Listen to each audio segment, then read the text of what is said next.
Magandang araw sa Nosenyos. Samahan niyo ako dito sa Kaypian National High School upang alamin kung ano nga ba ang opinyon ng mga mag-aaral patungkol sa matatag curriculum na isinasagawa ng DepEd. Ano pong masasabi niyo sa pag-implementa ng DepEd sa matatag? Para sa akin, mabuti siya kasi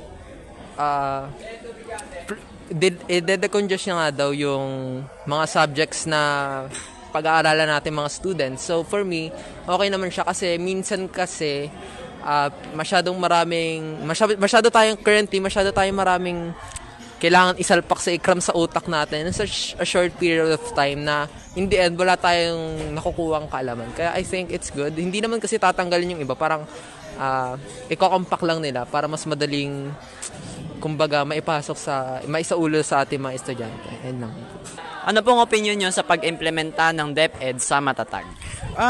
Nakakatulong to sa mga kabataan natin na mas mag-grown up pa sa panahon ngayon kasi lalo na nahihirapan tayo sa math tapos sa science. Siguro dahil dito sa matatag curriculum, nagiging mas grown up tayo ng grown up na inuunti-unti ng DepEd na makaabot tayo sa sa intelligence natin na kung mababa tayo noon sa mga survey, siguro dahil dito magiging mataas tayo sa mga posibleng datos.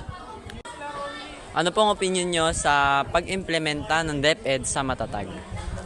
For me, okay lang naman po na kung yung sa pagpapaano po nila na i-implement yung sa matatag na inuunti-unti po nila yung proseso and yung programa nila na yung sa Catch Up Friday, okay lang din naman.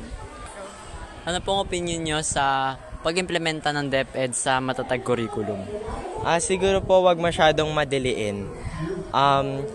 Parang napapansin ko kasi masyadong komplikado yung parang proseso ng pagtatag ng matatag curriculum. And marami pang mga estudyante yung hindi pa sila nagkakaroon ng mas mabisang impormasyon. Kaya